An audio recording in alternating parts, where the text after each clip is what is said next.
Iran ಮತ್ತು ಅಮೆರಿಕದ ವರ್ತನೆ ಮತ್ತೆ ಅತಿರೇಕಕ್ಕೆ ಹೋಗ್ತಾ ಇದೆ. ಇವರಿಬ್ಬರ ಮಧ್ಯೆ ಸಂಧಾನ ಏರ್ಪಡಿಸಬೇಕು ಅಂತ ಹೇಳಿದ್ದ ರಾಷ್ಟ್ರಗಳು ಕೈ ಚೆಲ್ಲುವ ಪರಿಸ್ಥಿತಿ ಬಂದಿದೆ. ಯಾಕಂದ್ರೆ ಇಬ್ರು ಕೂಡ ಮತ್ತೆ ಹೊಡ್ಕೊಳ್ತಾ ಇದ್ದಾರೆ.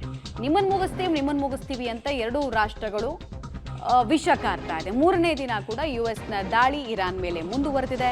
ಇರಾನ್ ವಾಯು ರಕ್ಷಣಾ ವ್ಯವಸ್ಥೆ, ರಡಾರ್, ಕ್ಷಿಪಣಿಗಳನ್ನೆಲ್ಲ ನಾಶ ಮಾಡಿಬಿಟ್ಟಿದ್ದೀವಿ ನಾವು ಅಂತ ಡೊನಾಲ್ಡ್ ಟ್ರಂಪ್ ಕೊಚ್ಕೊಳ್ತಾ ಇದ್ದಾರೆ. ಇನ್ಫ್ಯಾಕ್ಟ್ ಡ್ರೋನ್ ಸಂಗ್ರಹಾಲಯದಲ್ಲೂ ಕೂಡ ನಾವು ಅಟ್ಯಾಕ್ ಮಾಡಿದ್ದೀವಿ ಅಂತ. ಆಮೇಲೆ ಕಜಕಿಸ್ತಾನ್ ಸೇರಿದಂತೆ ಇರಾನ್ನ ಬಹುತೇಕ ಪ್ರಾಂತ್ಯಗಳ ಮೇಲೆ ನಾವು ಅಟ್ಯಾಕ್ ಮಾಡೋದ್ರ ಮೂಲಕ ಕುಜ್ಕಿಸ್ತಾನ್, ಮರ್ಕಾಜಿ, ಹಾರ್ಮೋ ಜಾಗನ್ ಸೇರಿದಂತೆ ಅನೇಕ ಪ್ರದೇಶಗಳ ಮೇಲೆ ಅಟ್ಯಾಕ್ ಮಾಡಿದ್ದೀವಿ.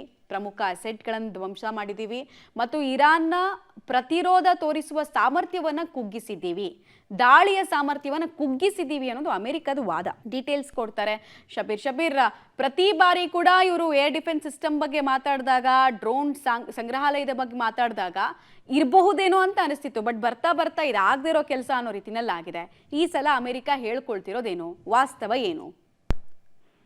ನೋಡಿ, ಅಮೆರಿಕ ಮತ್ತೆ ತನ್ನನ್ನು ತಾನು ಹೊಗಳ್ಕೊಳ್ಳುವಂತ ಕೆಲಸವನ್ನ ಮಾಡ್ತಾ ಇರುವಂತದ್ದು. ಇರಾನ್ನ ಮೇಲೆ ನಿರಂತರವಾದಂತಹ ದಾಳಿಯನ್ನ ಮಾಡಿರುವಂತಹ ಹಿನ್ನೆಲೆಯಲ್ಲಿ ವ್ಯಾಪಕವಾದಂತಹ ಹಾನಿಯಾಗಿದೆ ಅನ್ನುವಂತ ನಿಟ್ಟಿನಲ್ಲಿ ಹೇಳಿಕೆಯನ್ನ ಕೊಟ್ಟಿರುವಂತದ್ದು. ಅಮೆರಿಕದ ಸೆಂಟಕಾಮ್ ಈ ಹೇಳಿಕೆಯನ್ನ ಕೂಡ ಬಿಡುಗಡೆ ಮಾಡಿರುವಂತದ್ದು.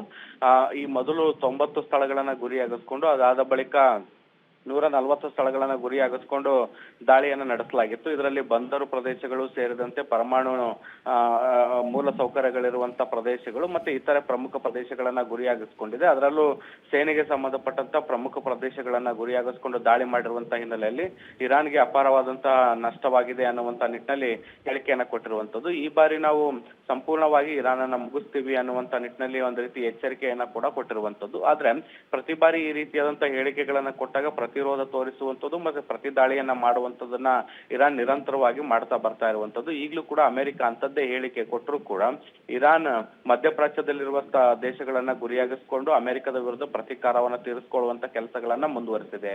ಮಮತಾ, ಧನ್ಯವಾದ ತಮ್ಮ ಮಾಹಿತಿಗಾಗಿ.